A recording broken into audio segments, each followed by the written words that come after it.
7.4 क्या 7.4 7.4 7.4 रक्त का पीच होता है तो कैसा होता है ये हल्का क्षारीय हल्का दुर्बल क्षारीय क्षारीय या दुर्बल क्षारीय। ठीक है। और मैंने बात करी रक्त का निर्माण कहाँ होता है बॉडी में, बताओ। अस्थि मज्जा अस्थि मज्जा कहाँ होता है, अस्थि मज्जा याद आ गया, भूल गए थे। हाँ वो हड्डियों के बीच में हड्डियों के बीच में भरा होता है, तरल पड़ता है जिसको बोलते हैं बोन मैरो। आगे बात समझ क्या होता है वहां से, अस्थि मज्जा अस्थि मज्जा से किसका निर्माण होता है, रक्त का निर्माण होता है। अब रक्त में अलग अलग प्रकार की 3-4 चीजें पाई जाती है। क्या पाया जाता है, पहला तो आरबीसी प्लाज्मा। प्लाज्मा क्या पाया जाता है, प्लाज्मा। कितना परसेंट, 55%। इसके बाद रक्त की कणिकाएं पाई जाती है। हाँ क्या पाई जाती है, कणिकाएं पाई जाती है। क्या पाई जाती है, कणिकाएं पाई जाती है। कणिकाएं 3 प्रकार की बताई थी मैंने, हाँ आरबीसी डब्ल्यूबीसी एक तो आरबीसी और डब्ल्यूबीसी। क्या बताई थी, और डब्ल्यूबीसी और क्या बताई थी, प्लेटलेट्स बताई थी। इसका सबके नाम बताए, सबका कार्यकाल बताया, जीवन काल के बारे में बात करी और ये कार्य की भी बात करी। अब इसके बाद देखते हैं रक्त। रक्त में कौन होता है, आरबीसी में क्या और क्या बोलते हैं इसको, हीमोग्लोबिन।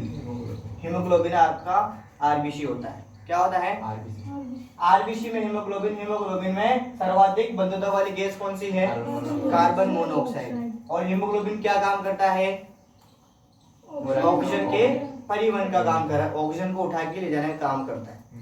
कहाँ से उठाएगा, फेफड़ों से। फेफड़ों से ऑक्सीजन को उठाएगा, कौन लेके आएगा, हर दिन बताया था मैंने, कौन लेके आया था, फुफ्फुस-शिरा। कौन, फुफ्फुस-शिरा। उसको कहाँ से लेके आएंगे, हृदय में लेके आएंगे। हृदय में लेके आएंगे, फिर धमनी के माध्यम से फिर बॉडी में जाएगा, फिर बॉडी से वापस शिरा में जाएगा, शिरा से फिर वापस हृदय में जाएगा, हृदय से फिर फुफ्फुस धमनी द्वारा वापस फेफड़े में चला जाएगा। बताई थी पूरी कहानी कल, हृदय के बारे में बात करी। अब बात करते हैं हीमोग्लोबिन के बारे में। हीमोग्लोबिन में और कौन सा आयरन पाया जाता है, Fe+2 आयरन पाया जाता है, जिसको बोलते हैं आयरन। और ये कौन सी ऑक्सीडेशन अवस्था में होता है, +2 ऑक्सीकरण अवस्था में होता है। ठीक। और रक्त में एक पाया जाता है हिपेरिन नामक का पदार्थ। क्या पाया जाता है, हिपेरिन नामक का पदार्थ पाया जाता है, जो ब्लड को क्या काम करता है, तरल बनाने में, तरुता बनाने में उसका काम करता है। कौन, हिपेरिन। और एक पाया जाता है हिस्टामिन। क्या पाया जाता है, हिस्टामिन क्या काम करता है, क्या काम करता है, अभी बताया था मैंने। रुधिर में जो वाहिकाएं होती है उनके प्रवाह को अच्छा सुगम बनाने के लिए हिस्टामिन कार्य करता है। जैसे आपका रास्ता है, रास्ता खराब हो रहा है, तो अगर रास्ता ठीक करना है तो किसको आना पड़ेगा, पीडब्ल्यूडी को आना पड़ेगा। रास्ता रोड बनाने वाली कंपनी को मशीन आएगी तो उसको ठीक करेगी। उसी प्रकार यहाँ क्या होता है, हिस्टामिन। अब बात करते हैं प्लेटलेट्स में की बात करते हैं। जब आपकी चोट लग जाती है तो प्लेटलेट्स कैसे कार्य करती है, देखो। क्या हुआ, पहले चोट लग गई, किसी से आप कट गए, टूट गया, हाथ पांव टूट गया, कुछ भी हो गया, चोट लगी। चोट लगेगी तो क्या होगा, आपका ऊतक क्षतिग्रस्त होगा।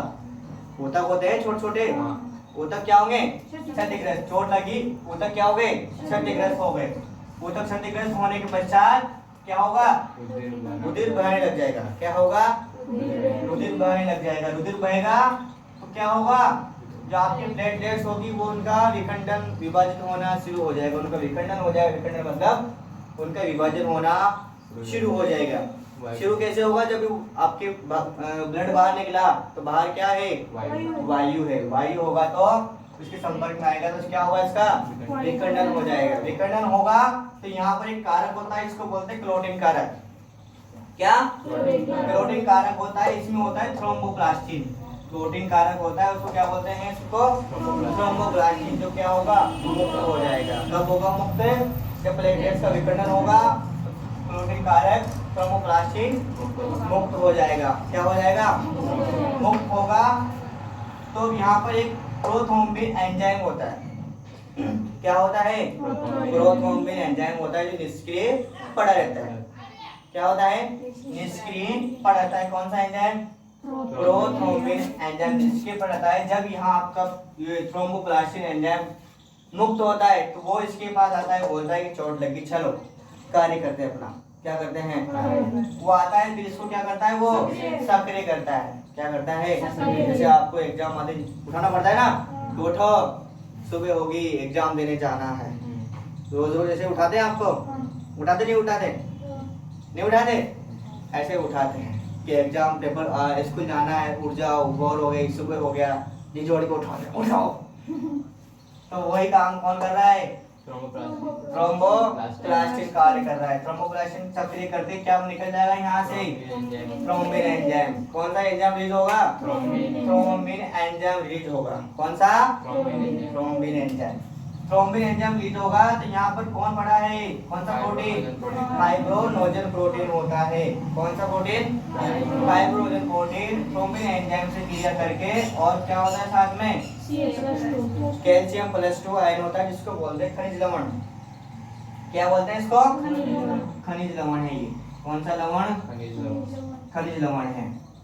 दोनों मिलके क्या बनाते हैं, फाइब्रिन बनाते हैं। क्या बनाते हैं, फाइब्रिन बनाते हैं। क्या होता है वो, एकलक होता है।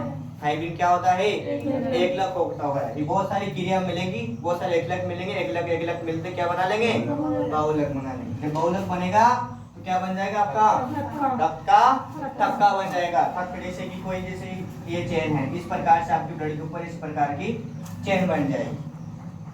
चेन बन जाएगी मतलब दीवार खड़ी कर दी, दीवार खड़ी कर दी, एक से एक जुड़ा, एक से एक जुड़ा, एक से बहुत सारे जुड़ गए, इस प्रकार चेन बन गई। जैसे एक मार्कर ऐसे ऐसे जुड़ गए, ये एकलक 3-4 मिल गए, बहुलक बन गए, बहुलक बन गया। तो क्या बन गया, यहाँ पर थक्का बन गया। थक्का बनने के पश्चात ब्लड बाहर नहीं बहेगा। इस पूरी प्रोसेस में कितना समय लगता है, 2 से 8 मिनट का।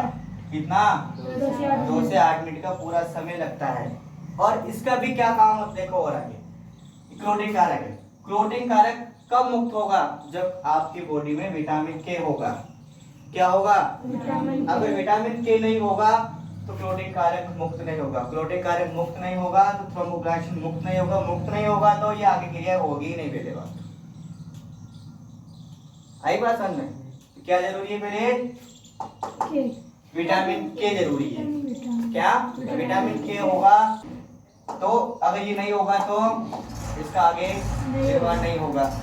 अब एक क्वेश्चन और आता है आपका, कौन सा एंजाइम मुक्त होता है, थ्रोम्बिन एंजाइम। कौन सा एंजाइम काम आता है, थ्रोम्बिन एंजाइम। और कौन सा प्रोटीन काम आता है, तो क्या बोलोगे, फाइब्रोनोजन प्रोटीन काम आता है। और कौन सा खनिज लवण काम आता है, कैल्शियम +2 खनिज लवण काम आता है। क्लियर बात। इस पूरी प्रक्रिया में कितना समय, 2 से 8 मिनट का समय लगता है। ये पूरी आपकी क्रिया हो गई ब्लड का थक्का बनने में।